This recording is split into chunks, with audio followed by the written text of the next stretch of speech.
Welcome back, guys. So in this video we're going to start importing all our assets into Unreal Engine, and if we have enough time we will start plugging the textures into the nodes to create the materials. So without further ado, let's jump right into it. So first I want to create a new folder inside the content. So right now you see this says content and we're inside that folder. So everything inside the content is all these folders you see here: the mannequins, geometry, starter kit, third person character, so forth and so on. Now we want to create a new folder, and we can do that by pressing Control-Shift-N or right clicking and going up to folder. So once we create that folder, we can edit the name. And if you for some reason click off of the folder, we can select it again and hit F2 to rename it. And let's name it low poly.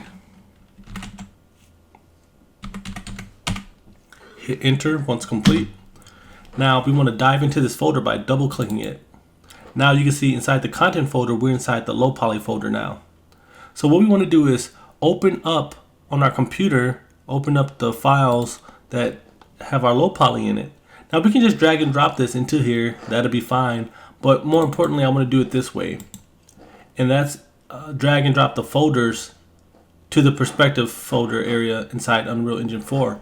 And just to ensure you did it correctly before we do that, we want to just double click inside to ensure that we have our models and our 3 textures. Now that we did that and everything's fully checked out, we can start importing these folders in. And we're going to do it this way. Instead of doing them one at a time, we're going to do them all together. And once we drag and drop it into the area, we're going to get this importing menu letting you know that it's not that it's a FBX, so forth and so on. Does it have collision? Does it have smoothing groups? So just hit import all. And now it's going to work its magic and import everything. And it's going to let you know that some maps are converted to normal maps, which is exactly what we want, because we made normal maps inside of Substance Painter.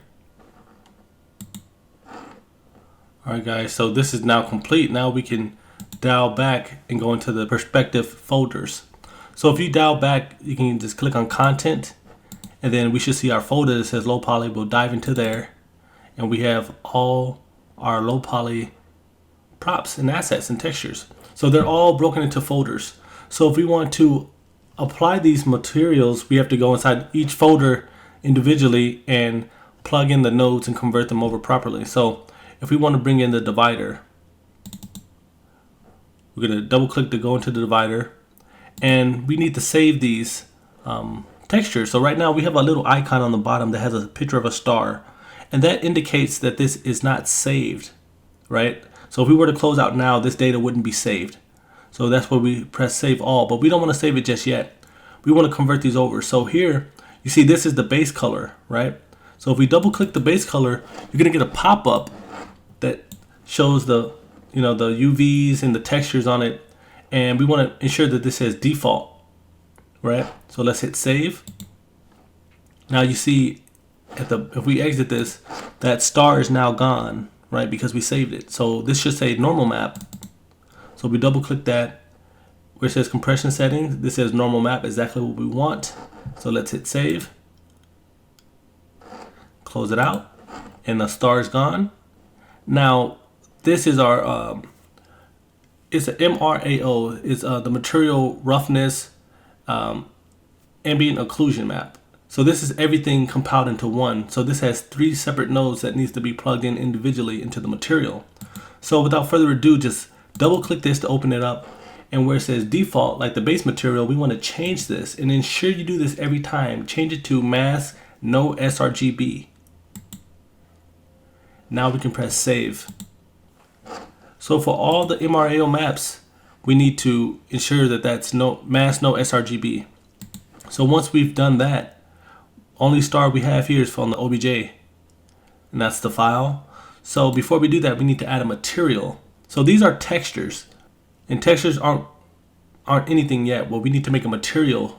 So we want to right click and go up to where it says material, and we can save this as the name of the object underscore material. So this is the divider, so we'll save this as divider underscore material. So underscore mat, M-A-T, and hit enter.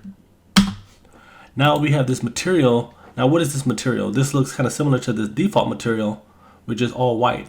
And what we want to do is apply this material to the model. So really quick, if we double click the model, which is the OBJ, quickly you see we get this, and this is the object, that is the divider, but it's not textured, and we need to apply a texture to this. So what we'll do is just close this out and open up the divider material by double clicking it, and now we have the nodes. We want to drag and drop the textures into the material, so we'll shift select these three so we can drag them all at once, and then put these in the perspective area. So this is the base color, right? So the base color goes into the base color. This is the normal map, so we drag the RGB node to the normal, and we can move this by just left clicking on it, and all I'm doing is left clicking. And this is the MRAO map, so we want to drag the R, which is red, into the ambient occlusion map or side, and then the G, which is green, which is for roughness, goes into the roughness for the material, and B, which is blue, goes into metallic at the top. Now you see we have this texture here in the 3D representation of the material. So once you're done doing this, we'll just hit apply. So it's applied to the material, and we'll save it, and we'll exit this out. So now we have our material here, so we can apply this material to the object. So double click to open back up that object. If I were to move this, notice this area lights up green, indicating that that's where it needs to go. So we have this here. We have the texture applied by the material. So now we can save this out and exit. So we need to apply this same function to the rest of the objects. Now we did the divider, we want to go back by selecting the arrows to go back. And we finished the divider. Now we want to move forward to door textures and so forth and so on. So just do the same thing that we did for the divider for the rest of these.